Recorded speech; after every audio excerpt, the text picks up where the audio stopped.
business, and now let us talk about entertainment. I'm very, very happy to announce to you that I have a very important personality right here in the studio. I'm a personal fan of, his works. You've seen him on your screens, both in cinemas, on digital platforms and streaming platforms and what have you. Ladies and gentlemen, actor, director, producer, ladies man, Daniel Etim-Effiong. How you doing? I'm good. I've always wanted to, find out what you look like without the cap. Really? I think you look better without the cap. Yeah. I see your haircut. Fresh guy. Welcome to the program. Welcome to the program. How you doing? Thank you. I'm good. How are you? Good to see you. Yeah? Good to see you. Thank Good to see you. And you are one of the hardest workers in Nollywood. Why the rest? Make I talk out for Pigeon. Because today you're acting, the next moment, you're producing, and you just made your directorial debut. Yes. Congratulations on that. Thank you. Thank you. So how do you sort of merge all of these things?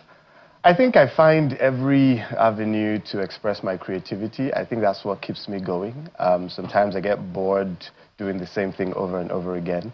So I tend to switch lanes when I lack inspiration or when I'm bored. I'd switch it up and specifically what happened with the film was I'd been acting for a while, getting the same roles over and over again, and I was like, you know what, why don't you just do something you want to see yourself in? Why don't you tell the stories that you're passionate about, the stories that move you?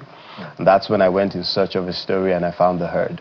We're going to talk about the story, but let's go back in time, because sometimes when you share deeply personal stories, it can inspire a lot of people. So you went from chemical engineering to the corporate space and you moved into filmmaking. What inspired that move? How did you find the courage to pursue your dreams in an economy such as this? Well, I've always told stories as far back as I remember. In primary schools and secondary schools that I ever attended, I was the storyteller. I was the one who would gather friends together and tell stories, narrate movies to them.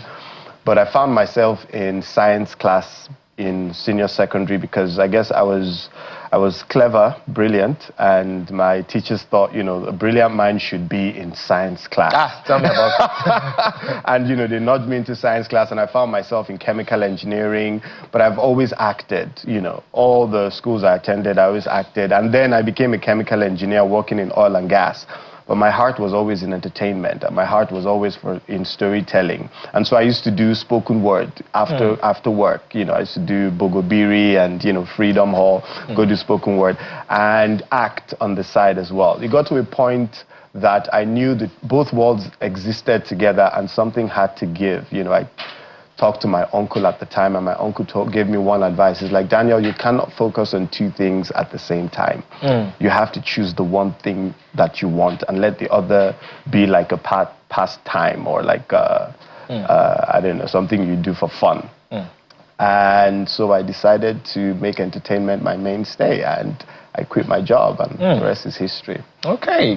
Would you say there are downsides to it? Because sometimes you're also in the news every 2 market days, especially when it has to do with kissing women in movies and your female fans. And people are like, how does your wife feel when she watches you kissing women? I mean, tell me about the drama. There are downsides to everything, but when you're a focused person, you don't let the naysayers get to you. You just focus on your business and you do what you have to do.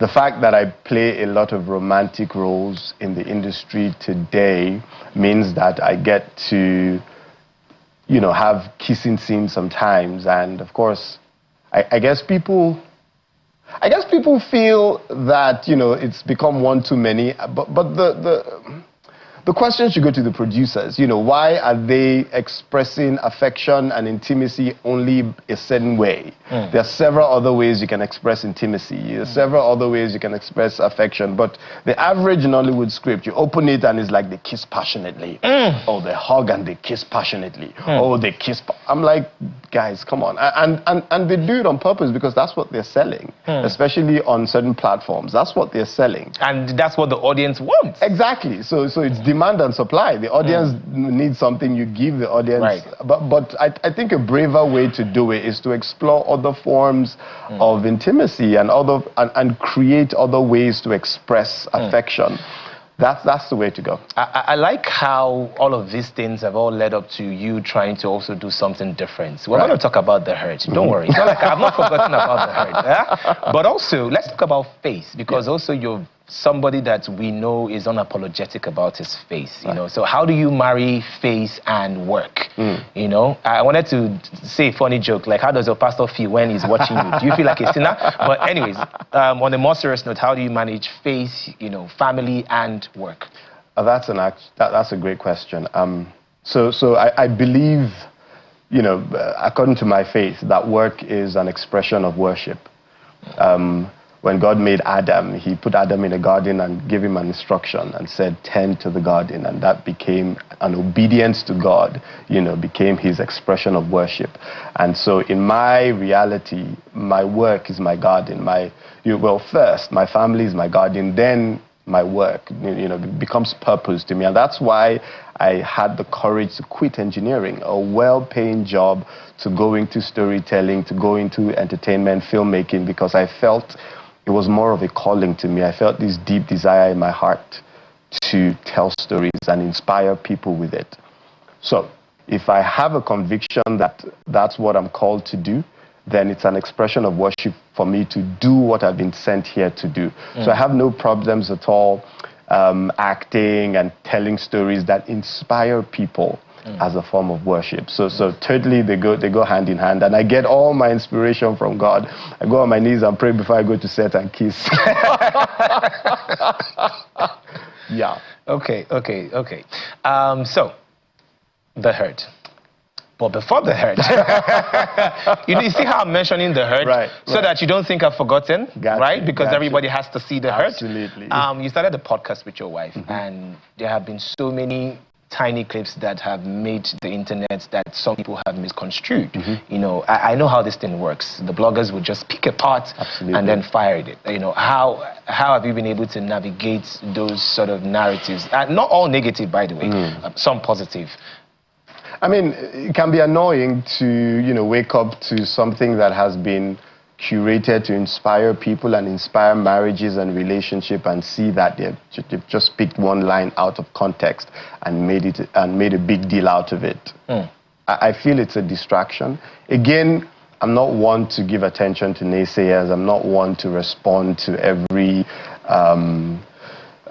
comment on social media or respond to the bloggers when they come up with these clickbaits, because that's what I see them as, clickbaits. Because once you go to the content itself and you watch it, you see that it's in total opposite to what they're insinuating was said in on the blogs.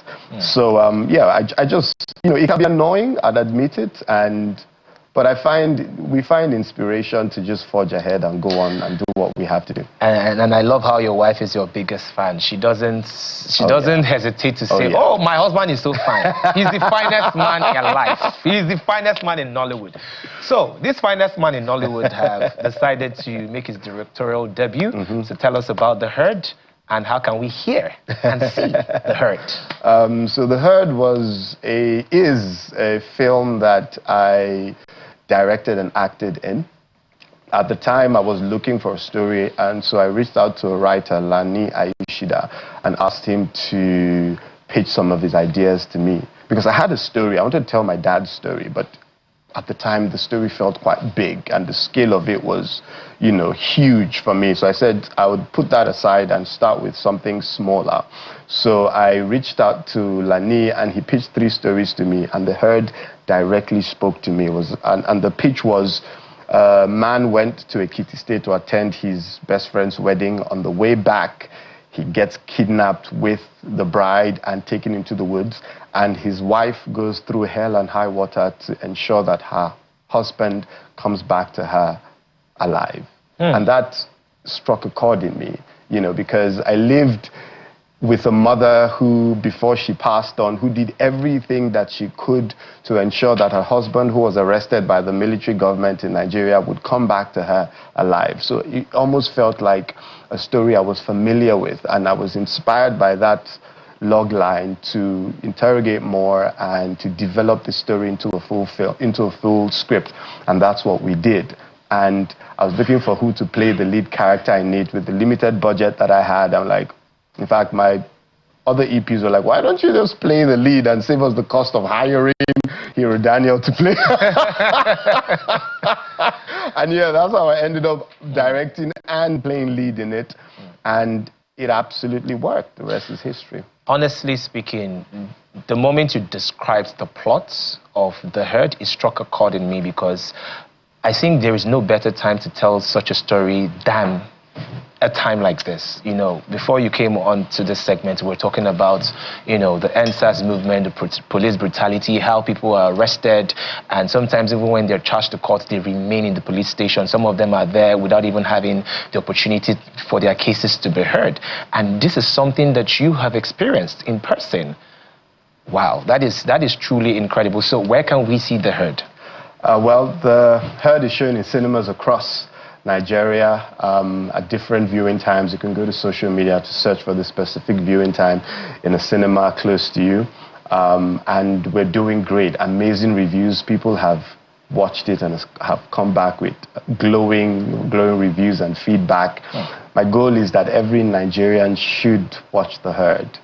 It stars myself, Kunle Remi, Genoveva Ume, Linda, Ejiofor Suleiman, and a host of Mercy Aigbe, Lateef Adedimeji, DME Okolao, and a host of other talented actors. Okay, I'm going to ask you a very personal question. I mean, with the reduction in the amount of films that Netflix acquires, do you think the cinema is seeing a surge in terms of the viewership, in terms of revenue? Do you think you're going to make your money back? We need to have real conversations. Absolutely, and those were the conversations I had before I went to the cinemas, because the Herd was actually designed for, the way I designed it was for streamers. And then while we were shooting, just after we finished shooting, we got the news that, oh, you know, streamers are pulled out and films were going to, so we had to make some adjustments. However, I believe a good story will sell. Two things. Number one, make a good product. Story, film, series, whatever. Clip, short clip, make sure it's the best product possible. Second, sell it the best way you can. Right, so the first assignment achieved, we made a very good film. Second assignment is to now sell that good film the best way we can. And for now, it's cinemas, and we have to do everything we can to make sure everyone goes out to the cinemas to watch The Herd. Interesting. Wow, Daniel Etim-Effiong. Final words before we leave? The message of The Herd is one that truly inspires me. It's called The Herd, not just because it's about herdsmen kidnapping, but it's about the message I'm passing across is we must be one family. We must, as Nigerians, north, south, east, west, Christian, Muslim, rich, poor, upper class, lower class. To get Nigeria where we want it to be, we must approach our problems with one voice, as one people, together. That's the way we can progress as a nation, as a herd. That's the message behind the film. All right, so finally, before we leave, yes.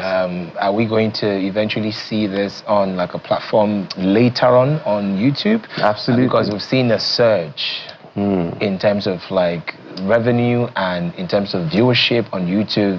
There are lots of films doing 20 million views now. Does that give hope to filmmakers that there's a platform where you can actually just make money? There are several platforms, and platforms are designed for a certain audience. So you tailor your content for your audience, and The Herd has a long lifespan. Right now it's in the cinemas. From cinemas we'll go to the streamers. From streamers we'll go to different other video on demand platforms. And eventually, because my goal is that every Nigerian has to see the film, it will go even to your television screens, to as many platforms as possible, so that our goal, our objective is achieved. All right, thank you very much for coming on to Rubbin Minds, and I wish you all the best. I'll definitely go see The Herd, and I'm very glad that Nollywood is doing very well despite the challenges. And also, we use this opportunity to, you know, call on everybody to support Nollywood as much as you can. Go to the cinemas, go watch these movies, and enjoy. Now it's time to show